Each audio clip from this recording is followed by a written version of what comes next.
চীন তার মরুভূমিতে হঠাৎ 12 লাখ খরগোশ ছাড়লো। এত বড় পদক্ষেপ নেওয়ার পিছনে চীনের সিক্রেট প্ল্যান কি?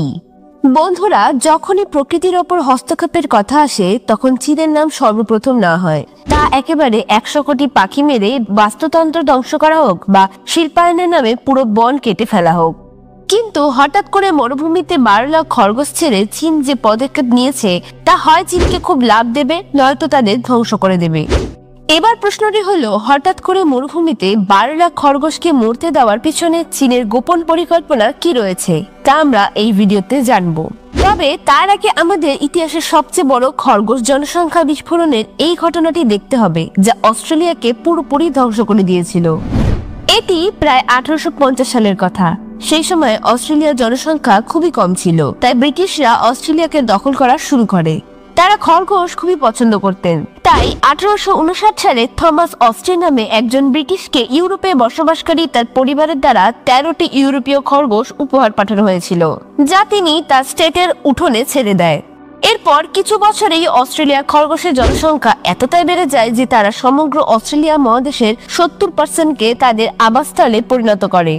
আপনি জেনে অবাক হবেন যে মাত্র 60 বছরে সেই 13টি খরগোশ তাদের জনসংখ্যা বাড়িয়ে 10 বিলিয়ন করে ফেলে।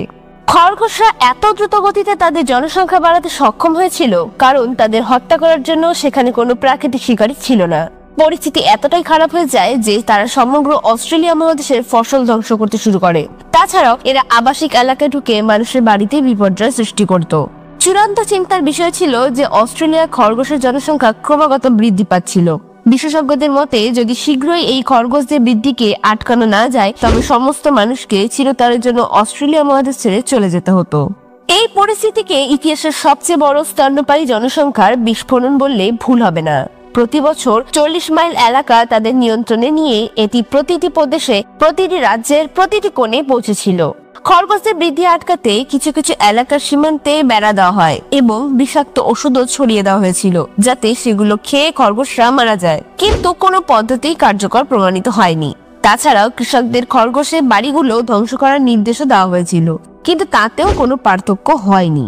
এই পরিস্থিতি নিয়ন্ত্রণ করতে অস্ট্রেলিয়ান সরকার একটি কঠিন সিদ্ধান্ত নেন এবং কিছু বন্য খরগোশদের ধরে তাদের শরীরে মাইক্সোমেটোসিস নামক একটি ভাইরাস ইনজেক্ট করে জঙ্গলে ছেড়ে দেয়।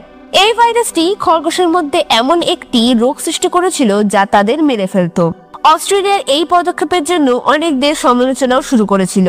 অস্ট্রেলিয়া প্রথম দেশ ছিল যেটি ইচ্ছাকৃতভাবে জীবন্ত প্রাণীর মধ্যে ভাইরাস ছড়ায়, কিন্তু অস্ট্রেলিয়ান সরকার কারো কথায় কান না দিয়ে বহু বছর ধরে খরগোশদের মধ্যে এই ভাইরাস ইনজেক্ট করতে থাকে। এক খরগোশ থেকে অন্য খরগোশে ভাইরাস ছড়ানোর কারণে অগণিত খরগোশ মারা যায়, যার ফলে সে সময় অস্ট্রেলিয়ার খরগোশের সংখ্যা কমে 1 মিলিয়ন হয়। এক সময় এরকমও আসে যখন অস্ট্রেলিয়া জঙ্গলে শুধু খরগোশের মৃতদেহ ছাড়া আর কিছুই দেখা যেত না। কিন্তু কিছু বছরের মধ্যে বাকি খরগোশরা এই ভাইরাসের বিরুদ্ধে তাদের রোগ প্রতিরোধ ক্ষমতা তৈরি করে ফেলে এবং এখন এই ভাইরাস তাদের শরীরে কোনো প্রভাব ফেলতো না। তা দেখে সেখানকার বিজ্ঞানীরা ল্যাবে আরেকটি ভাইরাস তৈরি করার প্রচেষ্টা শুরু করেন। 80 এর দশকে অস্ট্রেলিয়ান বিজ্ঞানীরা RHDV অর্থাৎ র্যাবিড হেমারেজিক ডিজিজ ভাইরাস তৈরি করতে সফল হয়েছিল, যা রাইবোনিউক্লিক অ্যাসিড দিয়ে তৈরি হয়েছিল। যখন খরগোশরা এই ভাইরাসের সংস্পর্শে আসতো তখন তারা সংক্রমিত হয়ে মাত্র 48 ঘন্টার মধ্যে মারা যেত। এইভাবে 1996 সাল নাগাদ এই ভাইরাসে অস্ট্রেলিয়া 96% পর্যন্ত খরগোশ মারা যায়।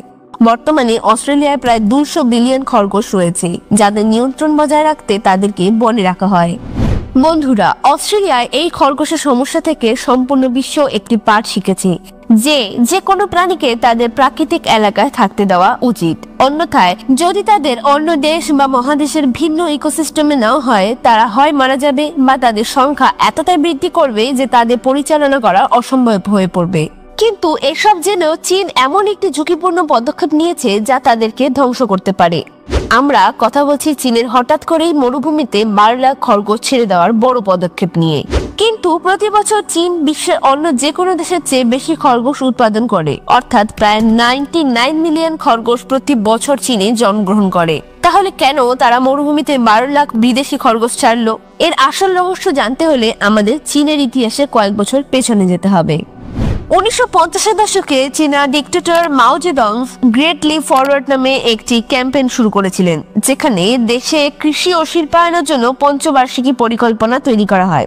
এই পরিকল্পনার একটি অংশ ছিল 4 ইভিল ক্যাম্পেইন এবং এর ট্যাগলাইন ছিল মানুষকে প্রকৃতির উপর নিয়ন্ত্রণ পেতে হবে, যার অধীনে মাও জেডং পরিকল্পনা করেছিল কৃষির ক্ষতি করে এমন সমস্ত জিনিসকে সম্পূর্ণরূপে নির্মূল করা। এই জন্য তিনি প্রথম কাজটি চড়ুই পাখি মারার থেকে শুরু করে। যখনই এই পাখিদের মাঠের কাছে দেখা যেত, তাদেরকে বাসনকোসন বাজে নিচে নামতে দেওয়া হতো না, তাদের গুলি করা হতো, তাদের শিকার করে মেরে ফেলা হতো। আপনি জেনে অবাক হবেন যে সরকার সেই সব নাগরিকদের উপহার দিত যারা সবচেয়ে বেশি পাখি মারত।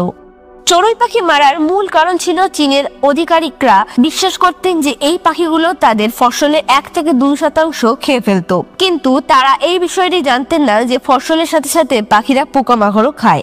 পোকামাকড় এবং মাকড়সাগুলো একটি সম্পূর্ণ খামার ধ্বংস করার ক্ষমতা রাখে, অর্থাৎ পাখিরা একইভাবে চীনা জনগণে খামারগুলোর রক্ষাও করছিল। কিন্তু কিছু সময়ের মধ্যেই সেখানে উপস্থিত প্রতিটি পাখি মারা যায়, যার ফলে পোকামাকড় ও ইঁদুরের সংখ্যা বাড়তে থাকে এবং এই সমস্ত প্রাণী মিলে সমগ্র দেশের জঙ্গল আর ফসল ধ্বংস করতে শুরু করে। এটি দেখে চীনের আধিকারিকরা সেখানকার জনগণকে তাদের খামারে বিষ স্প্রে করার আদেশ দেয়। এর ফলে 1.5 মিলিয়ন ইঁদুর, 200 মিলিয়ন পাউন্ড মাছি এবং 24 মিলিয়ন পাউন্ড পোকামাকড় মরে যায়। কিন্তু পোকামাকড়ের সাথে সাথে পুরো চীনের কৃষি ও কৃষি জমি ধ্বংস হয়ে যায়। এর পরবর্তী 4 বছর সেখানে ভয়াবহ দুর্ভিক্ষ ছড়িয়ে পড়ে, কোটি কোটি মানুষ মারা যায় এবং অনেক বন শুকিয়ে মরুভূমিতে পরিণত হয়। চীন আজও তাদের সেই ভুলের ফল ভোগ করছে। হ্যাঁ, প্রায় 30 বছর আগে চীনের মরুভূমি 1.7 মিলিয়ন বর্গ কিলোমিটার এলাকায় বিস্তৃত ছিল, কিন্তু 2015 সাল নাগাদ চীনের মরুভূমির আয়তন 2.62 মিলিয়ন বর্গ কিলোমিটারে পৌঁছে যায়। এছাড়াও চীনের 44% ভূমি ডিপিআর অর্থাৎ মরুকরণ প্রবণ অঞ্চলে পৌঁছেছে এবং বালুকাময় মরুভূমি ধীরে ধীরে তার সীমানা প্রসারিত করছে। ফলস্বরূপ চীনের অধিকাংশ এলাকায় বৃষ্টি কমতে শুরু করেছে। এটি দেখে চীনা কর্তৃপক্ষের পায়ের তলায় মাটি সরে যায়, কারণ এই মরুকরণের কারণে চীনা প্রতি বছর 54 বিলিয়ন ইউয়ান অর্থাৎ প্রায় 67,450 কোটি টাকার অর্থনৈতিক ক্ষতির সম্মুখীন হচ্ছে। একই সময়ে এটি চীনের জনসংখ্যার 30% অর্থাৎ 40 কোটি মানুষকে প্রভাবিত করছে। এরকম চলতে থাকলে আগামী 300 বছরে চীন একটি অনুর্বর মরুভূমিতে পরিণত হবে এবং তাদের অর্থনীতি নষ্ট হয়ে যাবে। এর পরিপ্রেক্ষিতে চীন তাদের মরুভূমিকে বনে রূপান্তরিত করার পরিকল্পনার উপর কাজ শুরু করছে। এই প্রকল্পকে 3টি ধাপে শেষ করার পরিকল্পনা বানানো হয়েছে। প্রথম ধাপে অরণ্য বিস্তার করা হয়েছে, যার অধীনে চীনা প্রশাসন 3 লাখ একর বালুকাময় জমিকে বনে রূপান্তরিত করতে বালুকাময় জমিতে জন্মাতে পারে এমন কিছু গাছ লাগানো শুরু করেছে। দ্বিতীয় ধাপটি ছিল কৃষি, যার জন্য মরুভূমির আশেপাশের গ্রামের কৃষকদের এই জমি চাষ করতে অনুপ্রাণিত করা হয়।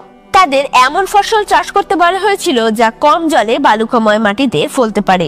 এইভাবে প্রথমে বৃক্ষরোপণ, তারপরে কৃষিকে উন্নীত করা হয় এবং এখন ইকোসিস্টেমকে সম্পূর্ণ করার জন্য প্রক্রিয়াটি ছিল পশুপালন।